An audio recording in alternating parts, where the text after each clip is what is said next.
Funds అన్నీ కూడా integrate చేస్తాం.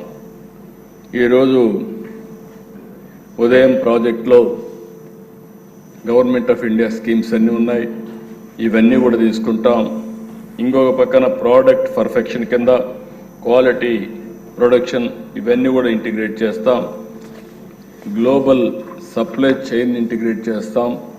మార్కెటింగ్ కోసం మీరు చూస్తే ONDC ఇలాంటి ప్లాట్ఫామ్స్ ఉన్నాయి, అవన్నీ కూడా తీసుకొచ్చి AI ఎనేబుల్డ్ M4 ప్లాట్ఫామ్స్ ఉన్నాయి, అవన్నీ కూడా తీసుకొచ్చి ఏమేం చేయాలో ఇవన్నీ వర్కౌట్ చేస్తాం.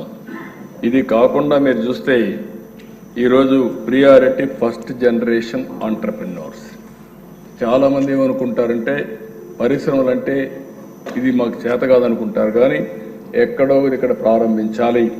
ప్రతి ఒక్కరూ సర్వీస్ సెక్టర్ కావచ్చు, ప్రొడక్షన్ కావచ్చు, మ్యానుఫ్యాక్చరింగ్ కావచ్చు, నాలెడ్జ్ ఎకానమీ కావచ్చు, ఏదైనా సరే ప్రతి ఒక్కరు ఆలోచించుకుంటూ ముందుకు పోవాల్సిన అవసరం ఉంది. ఫస్ట్ జనరేషన్ ఎంటర్‌ప్రెన్యూర్స్ని ప్రమోట్ చేయాలనుకుంటున్నాం. ఇంకొక పక్కన హైయర్ ఇన్సెంటివ్స్ ఇచ్చాం. BC, SC, ST, women, especially abled entrepreneurs, వీళ్ళందరికీ ఇచ్చిన దానికంటే అదనంగా 10% ఎక్కువ ఇన్సెంటివ్స్ ఇచ్చి వీళ్ళ ప్రోత్సహించే బాధ్యత తీసుకున్నాం. నా ఆలోచన ఒకటే, జనాభా దామాషా ప్రకారం అన్ని రంగాల్లో వీళ్ళు రాణించాల్సిన అవసరం ఉంది. ఈరోజు 50% BCలు ఉన్నారు. BCలు ఆ దామాషా ప్రకారం చూస్తే రావడం లేదు. SCలు ఉన్నారు, STలు ఉన్నారు. వాళ్ళకు కూడా ప్రాధాన్యత ఇస్తే తప్ప ఇది సాధ్యం కాదు.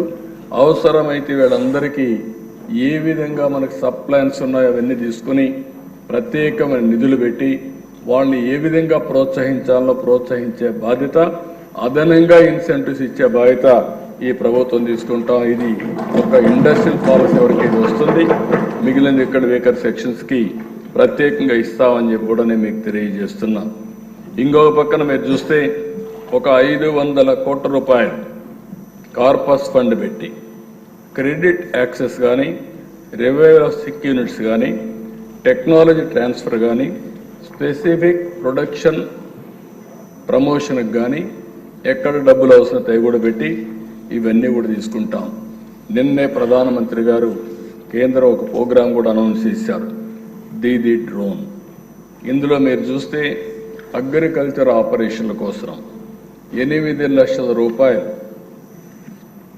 సబ్సిడీ ఇచ్చి ప్రతి ఒక్క గ్రూపును ప్రోత్సహిస్తున్నారు. వాళ్ళకు అదనంగా ఒక 5 లక్షలు 10 లక్షలు అయితే దానికి కూడా రేట్ ఆఫ్ ఇంట్రెస్ట్ అంతా 3%కి ఇచ్చే పరిస్థితికి వచ్చారు. కాబట్టి దీని మీదనే ఒక దీదీ డ్రోనే మీరు ఒకసారి చూస్తే ఒక 10,000 20,000 మంది MSMEలు పెట్టుకునే పరిస్థితి వస్తూ ఉంది. దీనికి ప్రోత్సహిస్తాం, ట్రైనింగ్ ఇస్తాం. ఇప్పటికే ఓర్వకల్లో డ్రోన్ సిటీ ఒకటి ఏర్పాటు చేయడానికి ఈ ప్రభుత్వం అంగీకారం చేశాం. ఆ పాలసీ కూడా తొందరలో ఇక్కడికి వస్తుంది, మీరు కూడా చర్చిస్తారు.